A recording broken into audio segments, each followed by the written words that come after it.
What is up, y'all? Welcome back to another episode of Late Nights with Juan. Sorry for not posting last week, but we posted 2 weeks, 2 videos in a week. But thank you guys for watching and supporting every week, in and out, every video we drop. Clearly, my predictions about the Canelo and Crawford fight went according to plan. I didn't put money; I was too scared to begin with. But I did believe Crawford was gonna win. So congratulations, Crawford! You're the pound for pound fucking champion of the fucking world, and you're a fucking monster, honestly. You went up fucking 5 weight classes, 4 weight classes, whatever the fuck it is, honestly, and you still destroyed that man, so props to you, my brother. Just to begin with, make sure to go like, comment, share, and subscribe in this video. But let's get right into it. Speaking a little bit about boxing and fighting. Fucking finally, well, these are words that other people have said. Bob Menry gets punched in the face, and still the whole entire world hasn't seen the footage because the hotel doesn't want to release the footage unless they report a police report. For anyone who doesn't know who Bob Menry is, he's the ex voice of Buffalo Wild Wings, and he's a funny ass human being. He has a great commentating voice, and he used to do those videos that he overlays his voice on them and says, "Oh, there goes Johnny fucking busting his ass." So just hilarious ass content. Everybody knows what Bob Menry is, honestly. But to begin with, Bob Menry is really close friends with the Nug Boys. Probably the closest one out of every single one he's closest to is either Steiny or Kyle. And everybody knows who Kyle and Steiny is. Pretty much Kyle is the creator and owner of Nug. And so, come to find out, they just talk about it. Everybody released it that supposedly Kyle punched Bob in the face, and everybody's been saying he finally deserved it because everybody knows Bob is a fucking loose cannon. He's always zinned out of his fucking mind, but realistically, even how zen he be, you could tell he's a good human being and he means right, but he just needs some type of help in general. But realistically, Cal had to have a point on the podcast I saw that they posted that clearly he was just super out of line, and just that he just felt like he finally needed to punch him. So how they break down the fight basically is going down is Bob is going off on Kyle, and Kyle's realizing he's just way out of fucking pocket. So and then he's just like, all right, I'm done with this. And how they explained it is they gave him the fucking 1-2 butter knuckle shuffle. Hashtag John Cena. A little bit. I fucked that up for sure. But that basically he fucking hits him and that Bob goes down.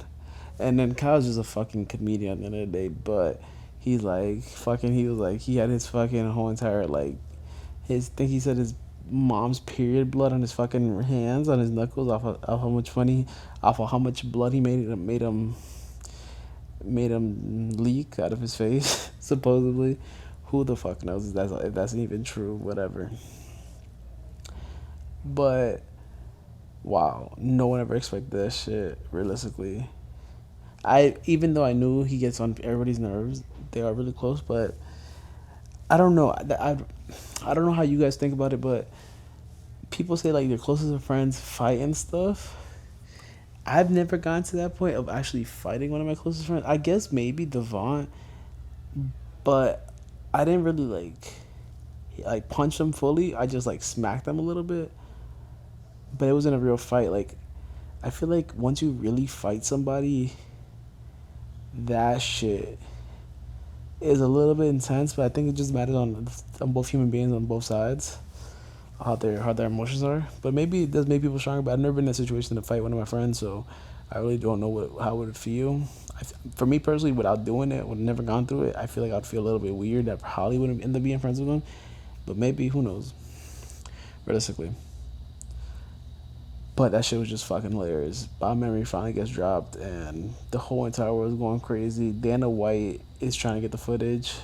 You know how much pull he has anywhere he has. But he supposedly doesn't have any pull in Canada because the fight they have it in Canada. But hopefully Bob Menry goes on the Full Send pod and finally speaks about it because that he flaked 3 times, and hopefully we just get to hear his version of the fight because all the beef they had in the past, it does, and then the lying and stuff, it doesn't make his case any better, claiming that like it didn't happen or it did happen, whatever the fuck happened realistically. But let's see what happens with that. Big ass fucking news to keep on going about a little bit about Nelk. I think Steve will do it's gonna be back on YouTube by the next month coming up, cause I don't have the full details of it, but that supposedly Joe Biden lifted the ban of a certain like the ban of like trying to get everybody whose channels are like who were taken down for YouTube to come back on YouTube and come back online, so that and videos. So basically, that means every content creator is gonna technically come back unless they fuck it up again. But wow, what a time to be alive! It is about to happen because Steve will do it. Is the king of YouTube. I'm not even gonna lie to you. If we get Steve will do it videos back on YouTube, I think, I think this generation, how everything's moving so fast and streaming industry and all this shit. I don't think we're gonna be ready for that shit. Honestly, Steve will do it. It's gonna rolls at 1 million on YouTube videos. He rolls at a high speed. I think his videos are just gonna even get more fucking insane with that shit going. If he comes back, but I do think he is coming back in the next month and a half, hopefully. Another thing I wanted to get back into was the Jimmy Kimmel incident with ABC, that his show got shut down, but now it's back on because he signed a new contract. But it was all because of the Charlie Kirk joke that he made, and President Trump said to shut his show down. I don't know what industry we would categorize Jimmy Kimmel's, the Jimmy Fallons of the world. Are they just basically talk shows, podcasters, comedians in a sense? I would give him the 50-50 percentage of it. I'd be like, they're technically comedians plus talk show hosts, but I don't know how people look at it, right? I did see what he said. I watched the whole entire clip of whatever he said, how he said it, and all that shit. I don't think the joke was super offensive in the sense of like he said some crazy shit, because people have said some crazier shit, but I do think it was just a bad timing on it. I think if he waits a year, people are gonna laugh about it probably and get away with it.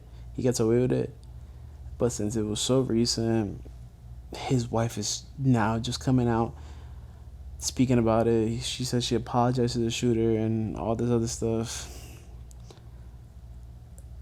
I think it was just bad timing. But I think he would have gotten away with it if it was just a year later of it.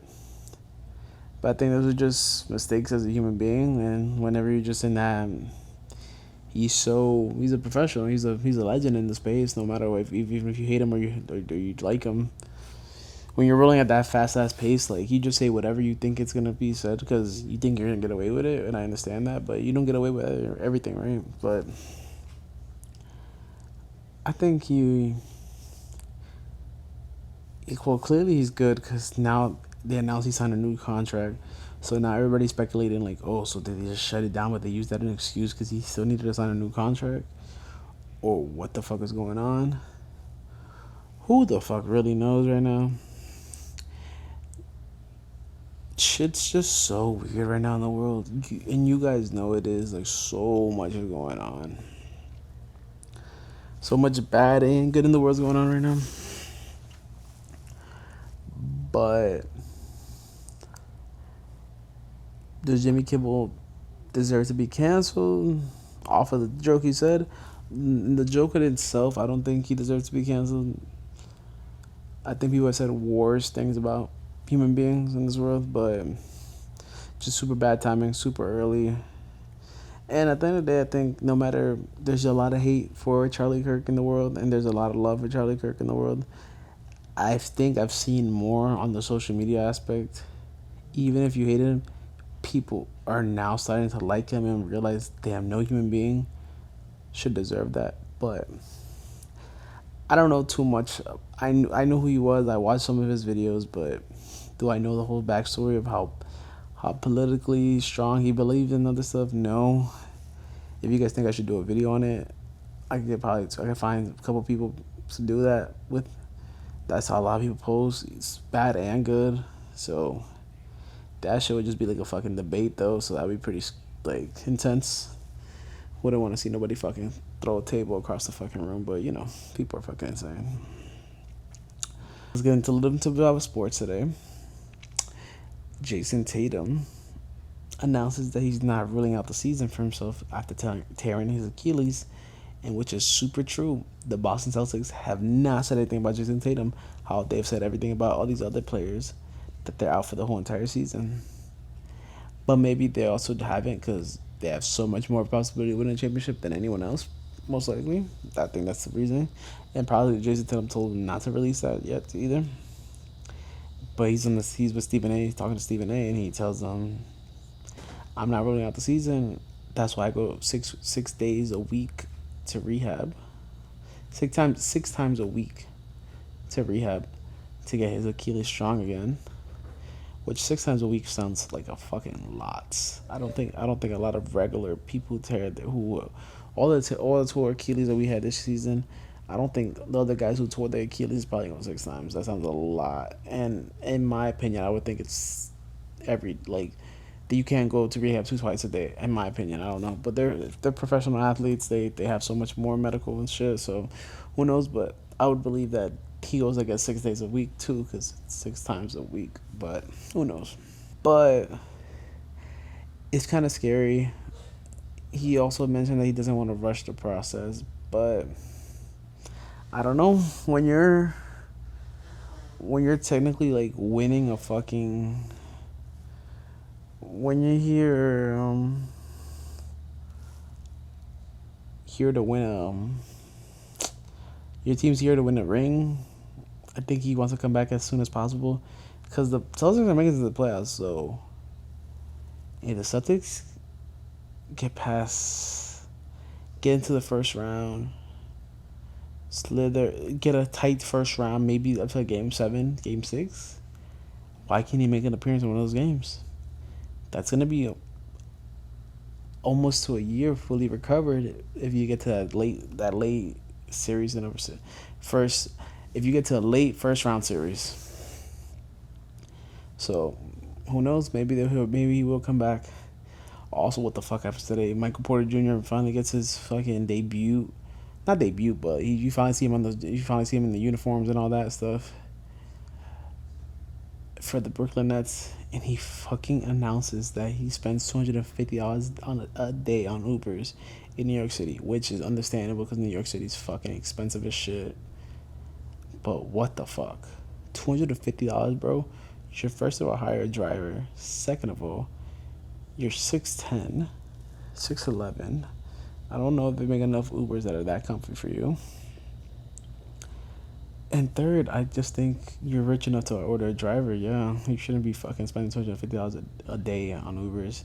Also, where the fuck are you going every day in New York? You go to practice, probably back to practice, to another gym to shoot around. You're back in you're basically back at work.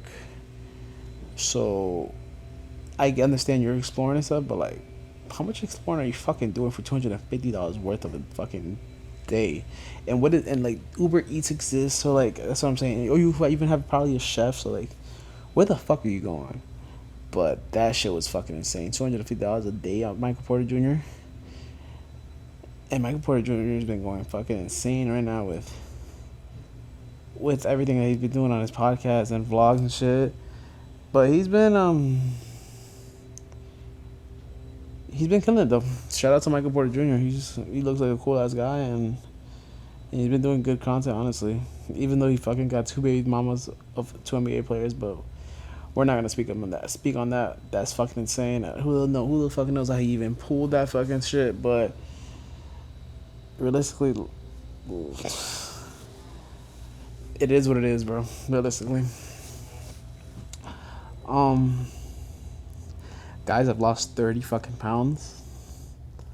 I'm not gonna say my weight, but lost 30 fucking pounds. My birthday's in a week and a half right now. I'm definitely gonna be doing a birthday podcast.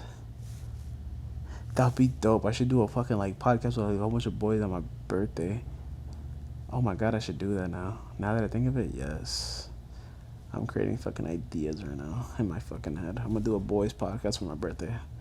After I do this photo shoot. I wanna do like a sort of photo shoot. Not really a photo shoot. I wanna take pictures with my phone, but like that looks like a photo shoot. But you guys will probably see that post and all that stuff.